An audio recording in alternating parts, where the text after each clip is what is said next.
शांति। ये राजयोग शिविर लेसन 5 है, पार्ट 2 है, कल्पवृक्ष। हमने लास्ट लेसन में सृष्टि चक्र का राज समझा कि कैसे सबका पार्ट अपनी आत्मा में भरा है और फिक्स है।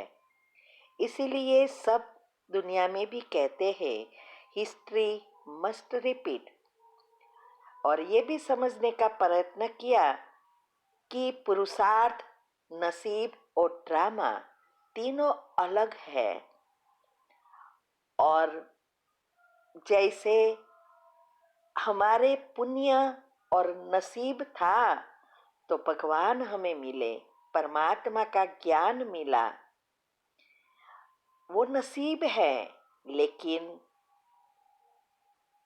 अभी उच्च पद पाना, श्री कृष्ण के साथ नंबर 1 जन्म में जाना और श्री कृष्ण के घराने में आना, इसके लिए पुरुषार्थ करना पड़ता है। वो नसीब नहीं है।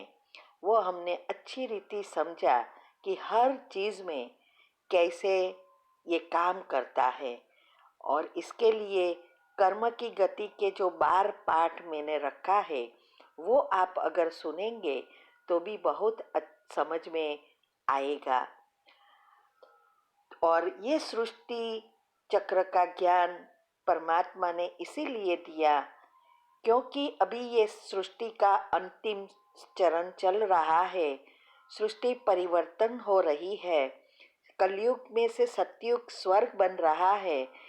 इसीलिए पुराने हमारे जो संचित पाप कर्म है उसको भस्म कर नए पुण्य कर्म बनाने के लिए ये कर्म की गुह्य गति और ड्रामा का ज्ञान दिया, जिससे हम दूसरे पर दोष न डालकर हमारा ही ये दोष है और अभी हमें ये परिवर्तन करना है। इस समझ से हम नया पुण्य कर्म बना सकते हैं। क्योंकि जब कर्म की भोगना आती है तो हमारे पास 2 ही रास्ता है। उस कर्म की भोगना का नेगेटिव चिंतन करके या अंदर मन में चलाकर या सामने गुस्सा करके और पाप कर्म बढ़ाओ, अथवा नए कर्म को परिवर्तन कर दो। माना जो पाप कर्म की नेगेटिव एनर्जी बाहर आई है उसे ट्रांसफॉर्म करो, बदल दो और पुण्य में परिवर्तन करो।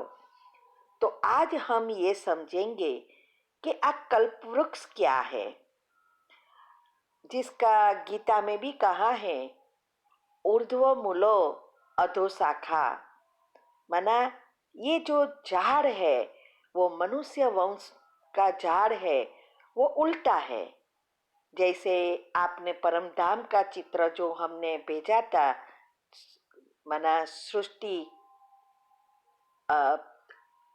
ये 3 लोक का चित्र है, उसमें जो परमधाम का चित्र है वो आत्माओं का रहने का और परमात्मा का जो रहने का स्थान है वो उल्टा है, उसमें देखेंगे। और यही झाड़ भगवान हमें सुलटा करके इस चित्र में बताया है, वो दिखा रहे हैं कि कैसे ये मनुष्य वंश का झाड़ बनता है। वही आत्माएं उसी तरह नीचे आती है। वो हमने उस पाठ में समझा था कि कैसे सब आत्माएं अपने शक्ति अनुसार पाठ बजाने नीचे आती है। तो ये मनुष्य वंश का झाड़ है, उल्टा झाड़।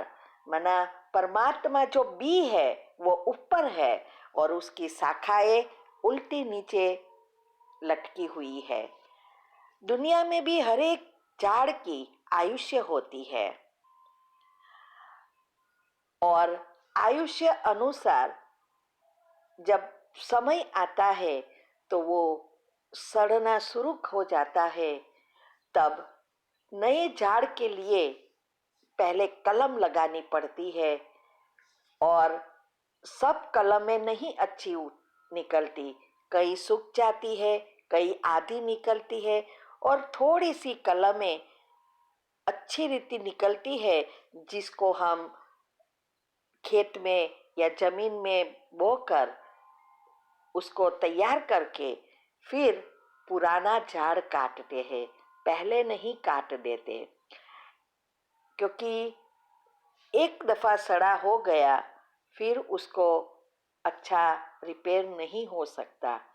ऐसे ही ये जो मनुष्य वंश का झाड़ है वो भी अभी सड़ गया है।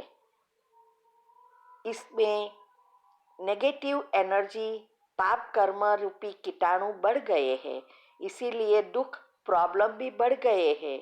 तो ये झाड़ अभी रिपेयर हो सके ऐसा है ही नहीं, और इसकी आयुष्य भी अभी पूरी हुई।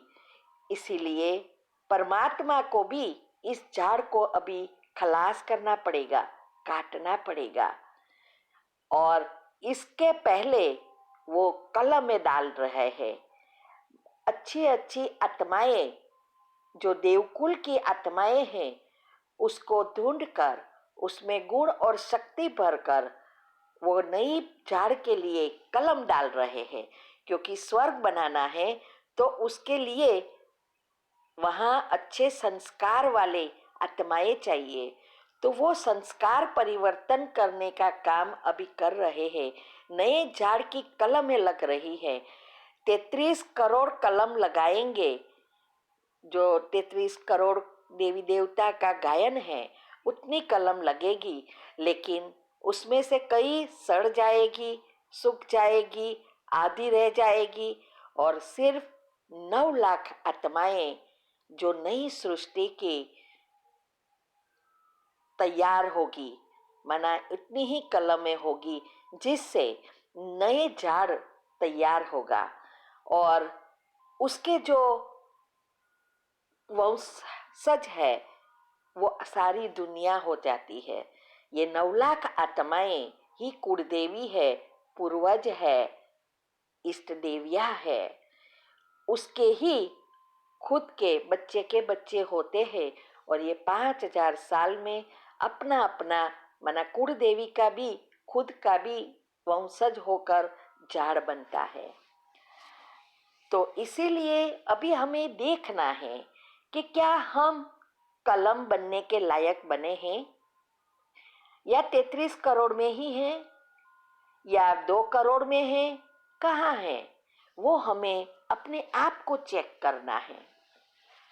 दुनिया में तो कहते हैं जगत मिथ्या है और ब्रह्म ही सत्य है, सुख कागविष्टा समान है, ये सब कहते हैं, लेकिन परमात्मा ने आकर बताया कि ये जगत भी सत्य है, परंतु जगत की जो माया है वो मिथ्या है।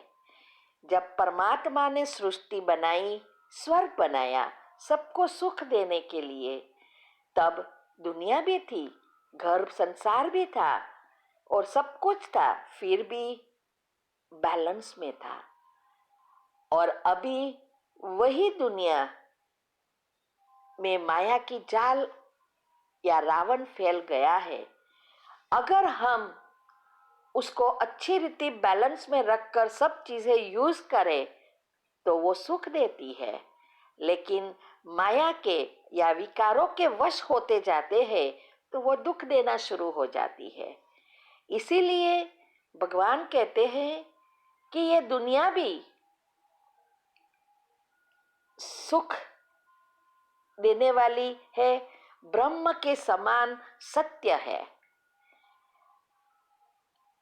अभी ये भी परमात्मा ने आके कहा कि ये आत्मा, परमात्मा और प्रकृति और ये ड्रामा 5000 साल का जो चक्र है वो सब अजर, अमर, अविनाशी है, अनंत है, निरंतर है, अनादि है।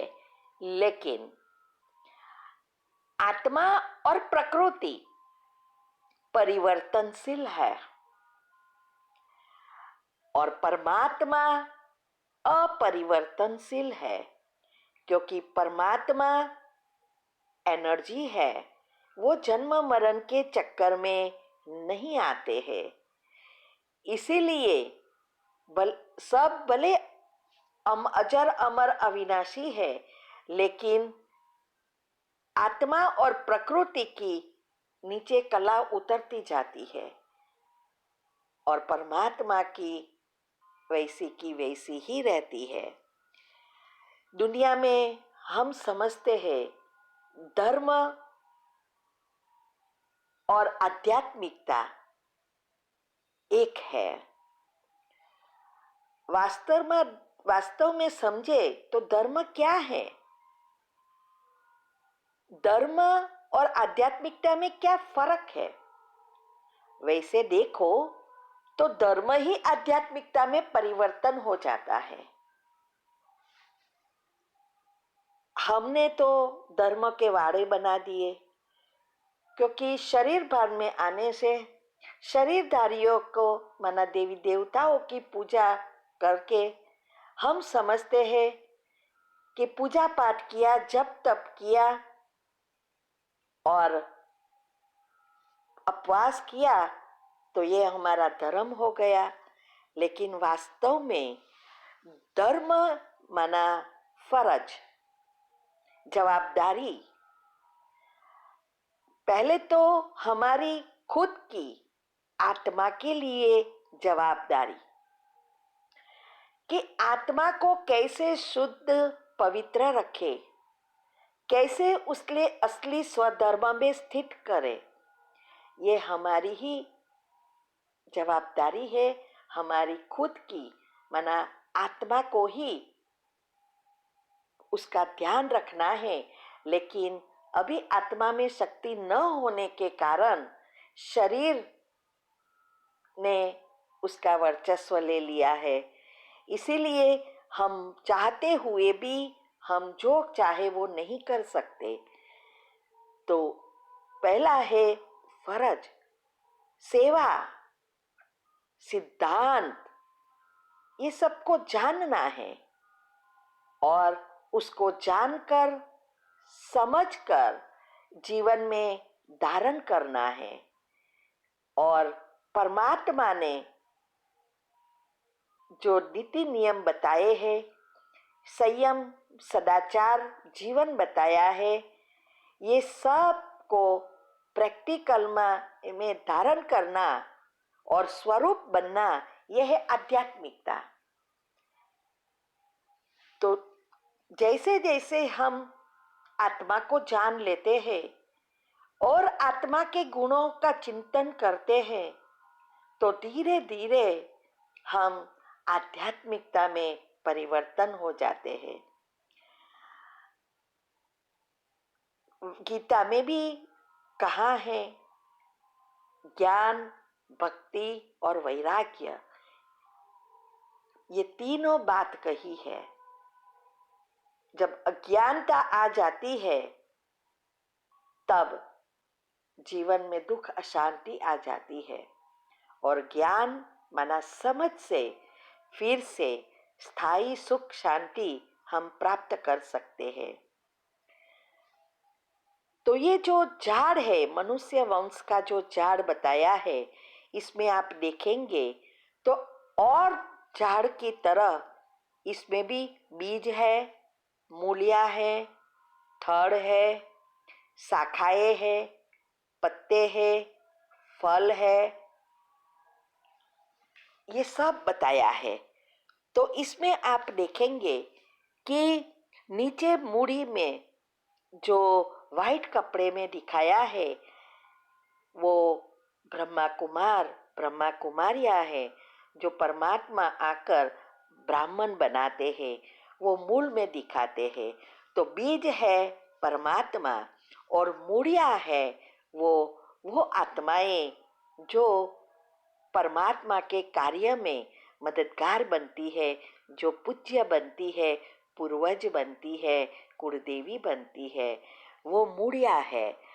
फिर जो थर्ड जो बताया है वो सतयुग और त्रेता, जो इस सृष्टि का फाउंडेशन है, क्योंकि ये सारा आभा मंडल, यूनिवर्स भी इस आत्माओं के साथ जुड़ी है, उसके अनुसार ही दुनिया चलती है।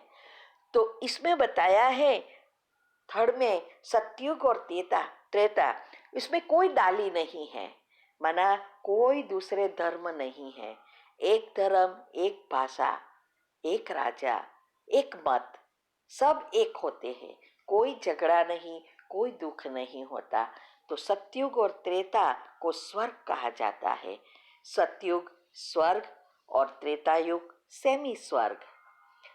तो इसमें फिर आप देखेंगे तो धीरे धीरे ये जो मूड थर्ड है वो पतला होता जाता है।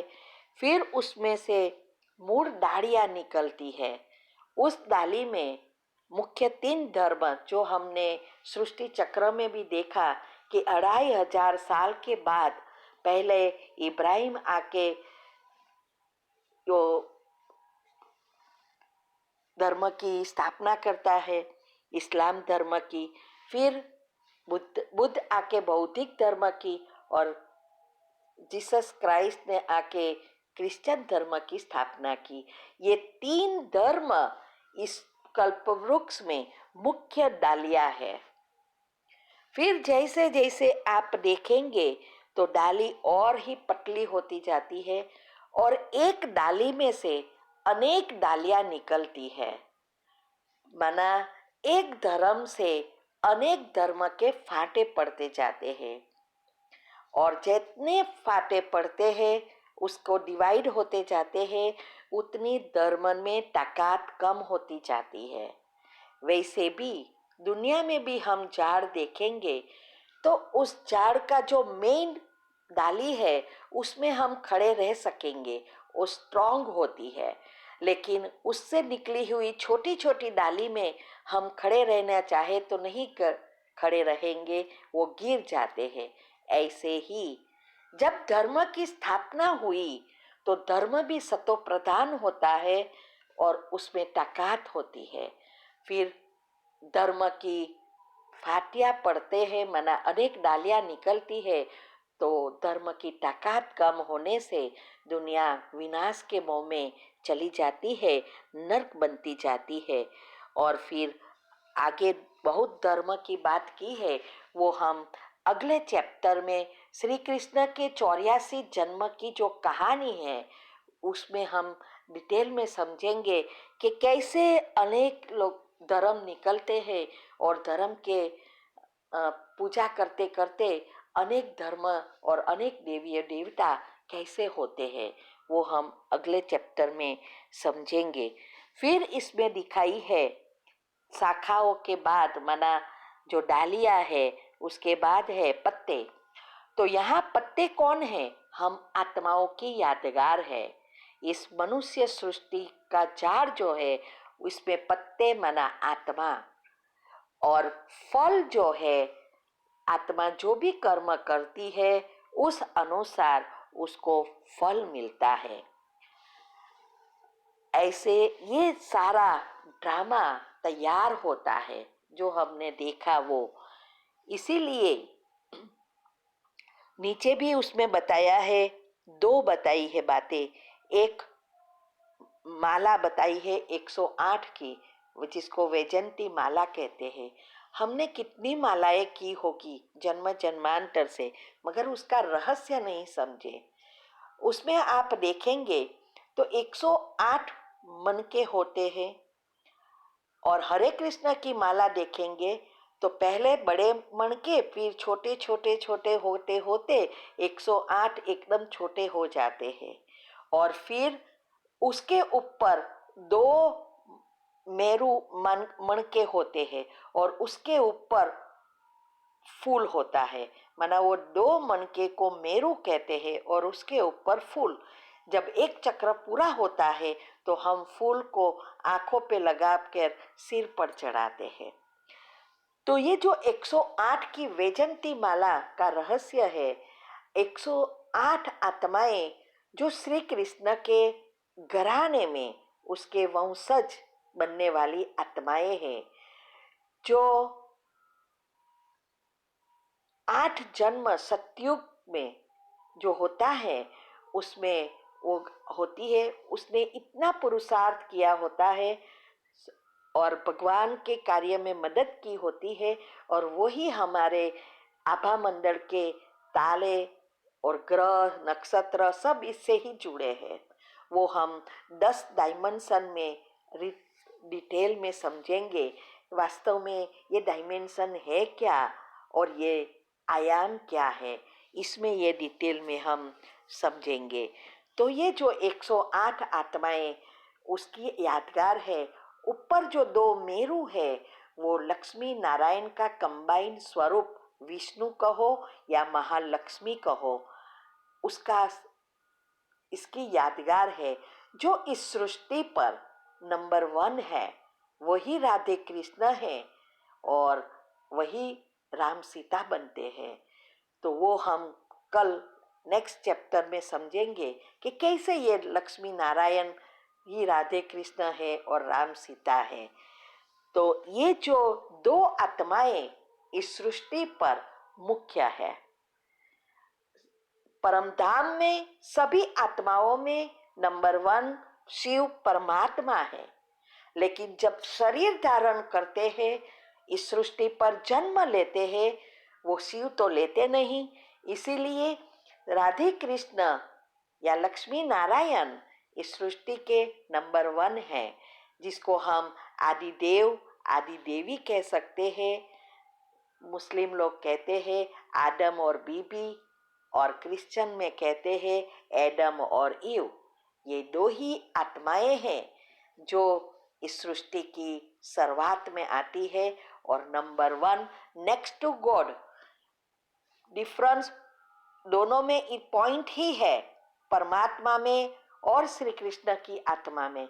लेकिन तफावत यह है कि श्री कृष्ण जन्म मरण के चक्कर में आने से 84 जन्म के बाद एक सामान्य मनुष्य बन जाते हैं, और परमात्मा वो कभी भी जन्म मरण के चक्कर में नहीं आते। इसलिए उनकी गुण और शक्तियाँ वैसे की वैसे है, जिससे वो सारे विश्व को चला सकते हैं। तो ये जो माला का रहस्य यह है। तो वो आत्माएं 108 के साथ 9 लाख आत्माएं जुड़ी हुई है। वो उसने भी उसके साथ इतनी ही मेहनत की है, तब वो कुलदेवी बनती है। तो वैजयंती का अर्थ ही है विकारों पर विजय प्राप्त कर, अपने संस्कार परिवर्तन कर, अपने आत्मा को खुद को फूल समान कोमल और सुगंधीदार गुणों से भरपूर बन, प्रैक्टिकल में आत्मा का दिया जलाकर भगवान को अर्पण हुए, अपना जीवन अर्पित कर दिया। ये है ये 108 आत्माएं और 9 लाख आत्माएं। और दूसरी साइड पे बताया है ये जो 3 लोक का चित्र जो आगे हमने देखा, वो उसमें कि सृष्टि पर जो आत्माएं नीचे मुड़िया में हैं वही इस सृष्टि पर पहले पाठ बजाने स्वर्ग में आती है और उससे दुनिया शुरू होती है। और ऊपर में भी बताया है विनाश कि भारत में धर्म नाती वगैरह का गृह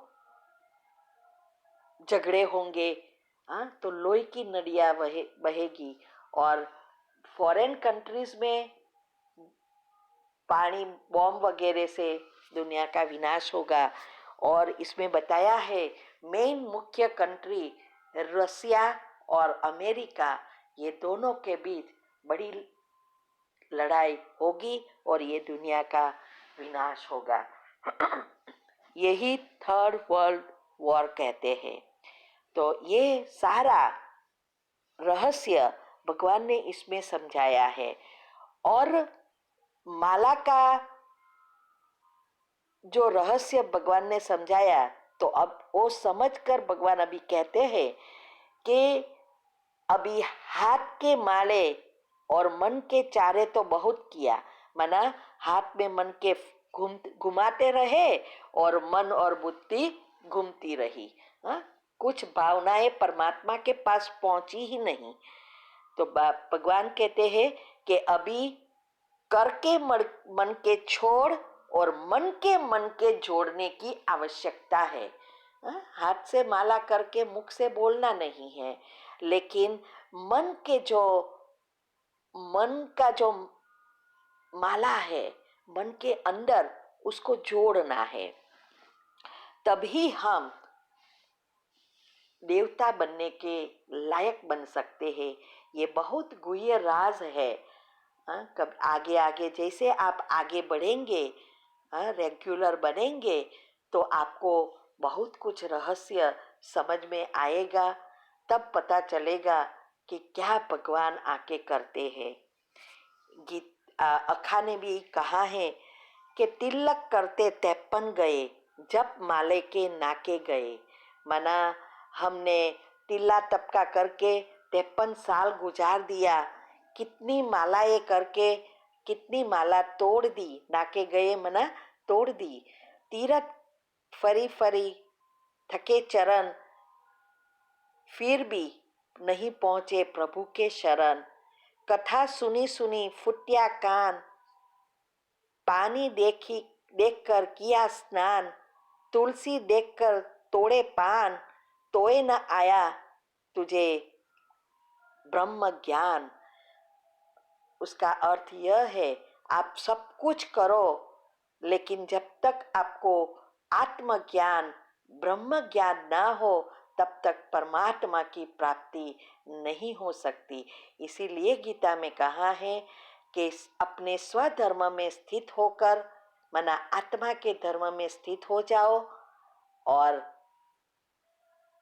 आत्मज्ञान से ही तुम परमात्मा को प्राप्त कर सकते हैं।